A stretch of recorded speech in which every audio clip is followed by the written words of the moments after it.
All right, it is 9 o'clock, and this is the Mises Circle in Las Vegas and at Freedom Fest, so I welcome you.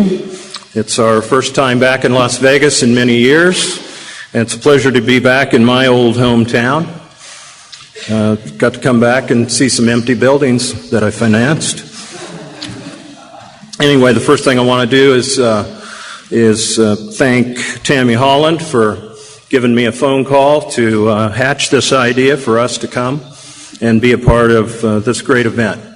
So I want to thank Tammy and Mark Skousen. I want to thank our sponsors, of which there are many: Lou Carabini, Atlantic Bullion and Coin, Professional Planning of Easley LLC, Jeff and Alicia Barr, Leah Glody, Richard Moss. They're the people who've made this happen for us to be here today. So I want to thank them. We have a bookstore out front, so we brought lots of paper and ink, and it costs us money to ship it back. So make sure you go out and buy some books and cut down on our shipping costs.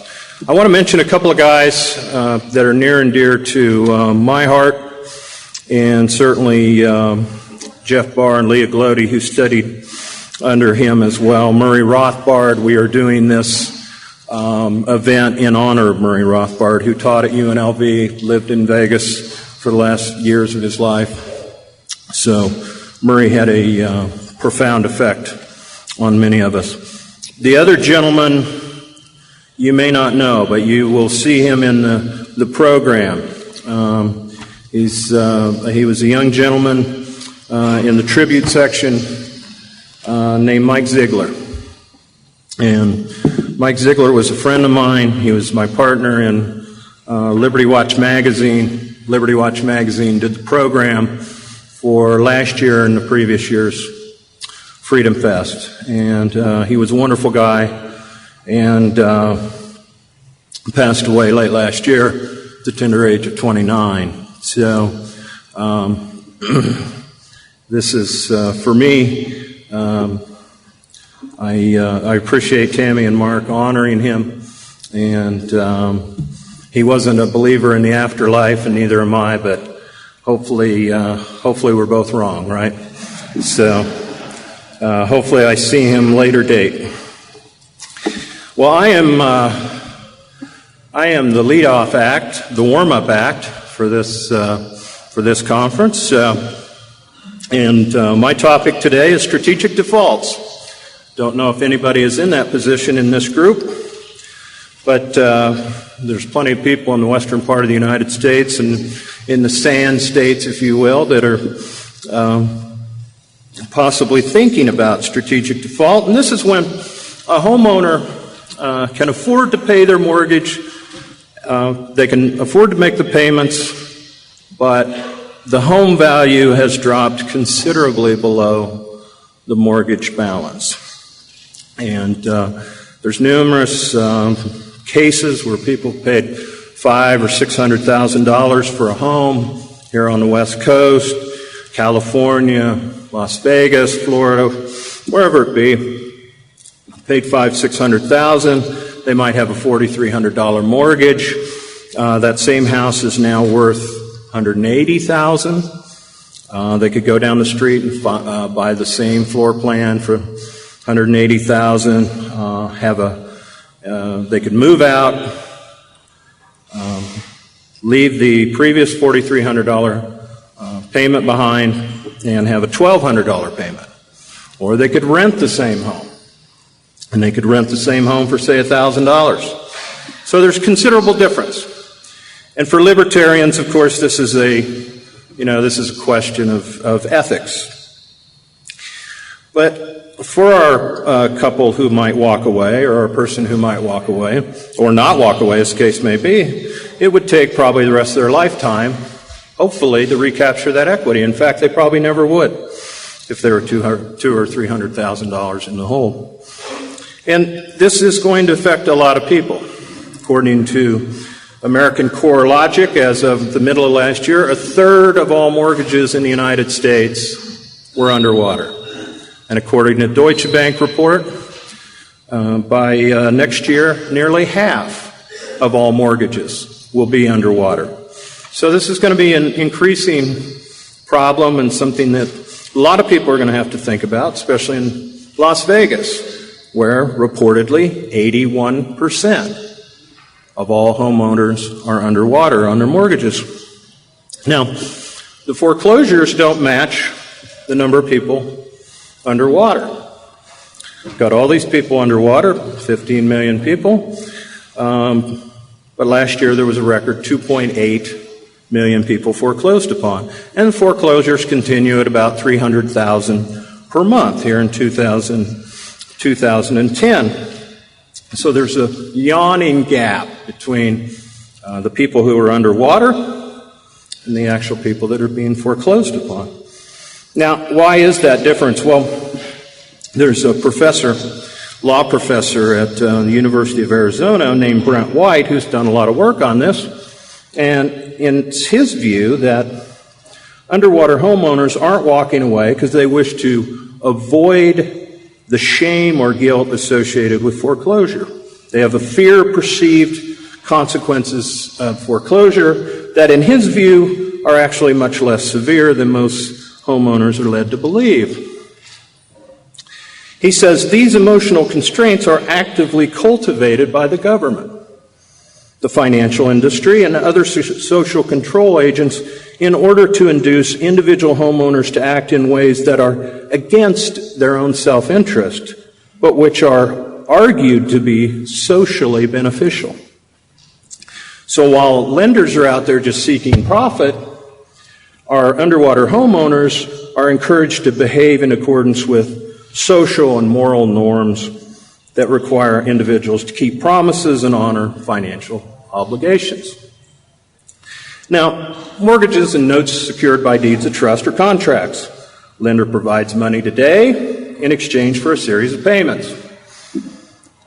Money today, in this case, was used to buy a house. In exchange, the borrower in a 30-year mortgage makes 360 monthly payments. It's as simple as that. Notes do not have caveats in there where they say, well, if the collateral falls, go ahead and give us the house back. The borrower can or doesn't say the borrower can or should give the house back. Although in non-recourse states like California, it's essentially implied. Non-recourse meaning that lenders cannot go after other borrower assets to satisfy the lien if the sale of the home does not. However, there's at least one lender who had no problem from walking away from their obligations, and that was Morgan Stanley. Morgan Stanley, at the top of the real estate market in 2007, bought 5 office buildings in downtown San Francisco for $2.3 billion. By last year, they had fallen in half in value. And so according to their spokeswoman, Allison Barnes, she said this isn't a default or foreclosure situation. We are going to give them the properties to get out of the loan obligation.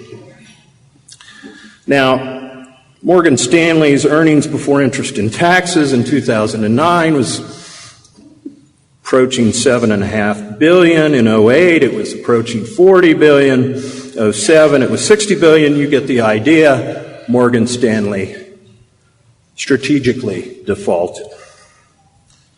And there's no Morgan or Stanley losing sleep over the fact that over these buildings or the encumbrances they're walking away from. In fact, the shareholders of Morgan Stanley likely cheered as the company mailed in the keys. Now, the fact is, shareholders would consider it the fiduciary responsibility of the management of Morgan Stanley to walk away from underwater property loans. And in fact, and when we talk about fiduciary responsibility, this is a part of natural law that's been incorporated into Anglo-American legal tradition. And this principle underlies the duty of good faith, loyalty, and care that applies to corporate officers and directors. Fiduciary duties of corporate managers run to the shareholders and not to the creditors, employees, or other stakeholders. So the best interest of Morgan Stanley's shareholders is clearly for the company to walk away. Note was non-recourse. They couldn't go after other Morgan Stanley assets, so the fiduciary duty of management was to walk away. They didn't have a duty to the company's creditors. At the same time, Henry Paulson, you probably remember him, saved the country with the big bailout, right? He declared that any homeowner who can afford his mortgage payment but chooses to walk away from an underwater property is simply a speculator and one who is not honoring his obligation. John Corson, the president and CEO of the Mortgage Bankers Association, told the Wall Street Journal that those who default on their mortgages should think about the message they're sending their family, their kids, and their friends. So Morgan Stanley makes a prudent business decision to walk away, improve cash flow for their business. Meanwhile, Secretary Paulson and Mr. Corson want our underwater homeowners to just buck up and keep paying. Of course, until they lose their job or they die or something like that, and then it's okay for them to bail out, I guess. Now, a 30-year mortgage seems like a bad bet on both sides. I mean, nobody has a crystal ball that remains very clear for 30 years. And in a free market libertarian world, would lenders make such a deal? Or would borrowers, for that matter? In fact, in an America that was much freer and much more libertarian, the late 1800s, there was no such thing as a 30-year mortgage. Much of the lending that did occur was done by land subdividers, builders, friends, and relatives. And the notes that were provided were 1 and 2, 3 years in length. That's it. People put down half or a third. They had plenty of equity, and they had very short terms to their mortgages. So essentially, home sales, late 1800s, were seller financed. But home ownership was rare. Less than 28% of people owned their own home. But then after World War II, the government got in the housing business. And they launched Own Your Own Home. And they did this with the objective of defeating radical protest and restore political stability by encouraging urban workers to become homeowners. So during the Roaring '20s, there was this vast increase in home ownership, up to 40%, and mortgage debt did triple. But again, it was this kind of mishmash of second and third mortgages. The rates were high. There were balloon payments, et cetera, et cetera. And then in '33, of course, we had the Depression. And in the wake of the Depression, there was a series of defaults. 1,000 people a day were being foreclosed on. And the government intervened to structurally transform the rules of the financial game. And ever since, as Professor Thomas Segrove notes, we are a nation of homeowners and home speculators because of the state. So Herbert Hoover, he put into effect the Federal Home Loan Bank Act of 1932. Homeowners Loan Act of 33 was put in place by FDR, and then FDR created the monster that is Fannie Mae in 1937. And these programs boosted home ownership in a hurry. By 1950, 55% of Americans owned their own home. And by 1970, that was up to 63%. And then with Fannie Mae's a mandate to increase loans to low-income and high-risk borrowers, by 2004, home ownership in America was up to 69%. So government programs have created the typical mortgage deal, an impossibly long term for which to forecast property values, interest rates, income levels, and the like. Now, when Ben Bernanke was asked about this at the height of the property boom, he was asked about home prices possibly getting too high. He said, well, I guess I don't buy your premise. It's pretty unlikely possibility. We've never had a decline in house prices on a nationwide basis. So what I think is more likely is that house prices will slow, maybe stabilize. So there you had the chairman of the Federal Reserve saying that essentially home prices would never go down. And of course, the average Joe and Jane, they're quick to sign on the dotted line, and the average mortgage broker is very eager to sign them on the dotted line because they know the government, through Fannie Mae and Freddie Mac, is ready to buy that that paper in the secondary market. So does the individual, back to fiduciary duty, does an individual have a fiduciary duty to oneself? Well, the short answer is no. By definition, fiduciary means to act in the interest of another person. So we can't have a fiduciary duty to ourselves, but how can it be possible that a corporate entity has a duty of financial prudence while individuals have a moral duty to destroy their dignity and their finances in the process of honoring a contract that the lenders themselves would not honor if they were put in the same position? Now, Aristotle explained that man is a rational being. Man learns what works in the world, natural laws to achieve his desired ends, survival and prosperity. And as Murray Rothbard explained in The Ethics of Liberty, the very fact that the knowledge needed for man's survival and progress is not innately given to him or determined by external events shows that man has the free will to employ reason or not, and that an act set against his life and health would objectively be called immoral. Now, in the same book, Rothbard writes of, quote, the perfectly proper thesis that private persons and institutions should keep their contracts and pay their debts. But the mortgage market is anything but private. And as Jim Grant wrote recently in Grant's Interest Rate Observer, 97% of the mortgage market is controlled by Fannie Mae, Freddie Mac, or guaranteed by the FHA.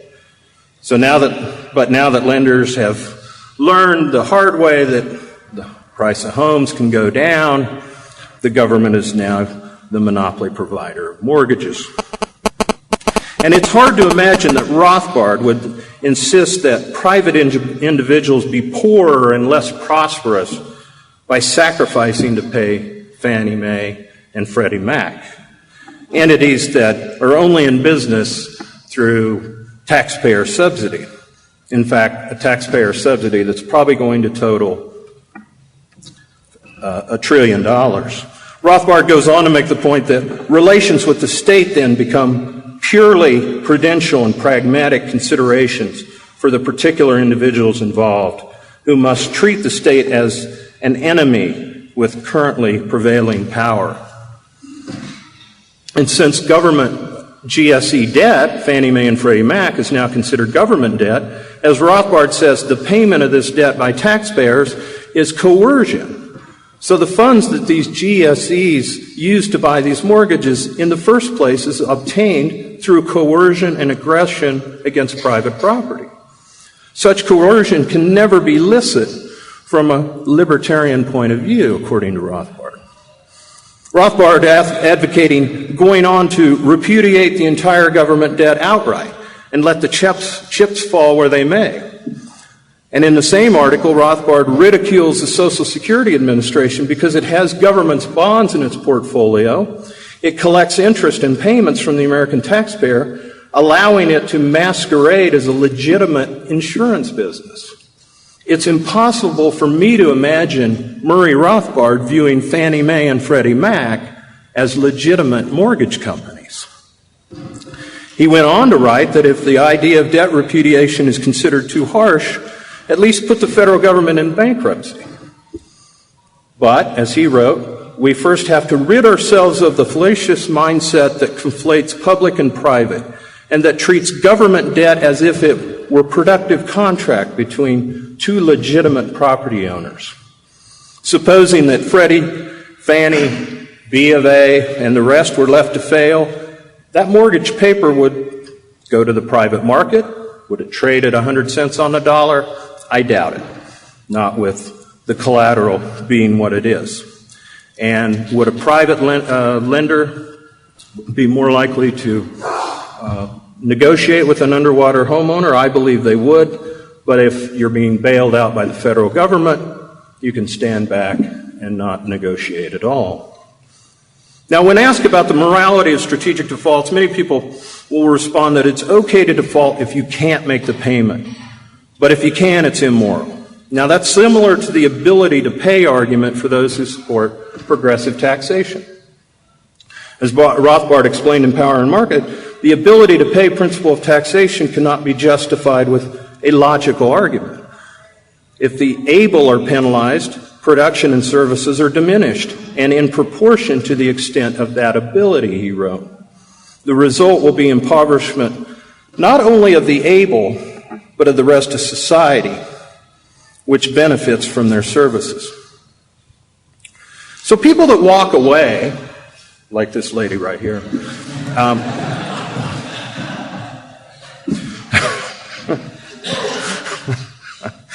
must work for Fannie Mae.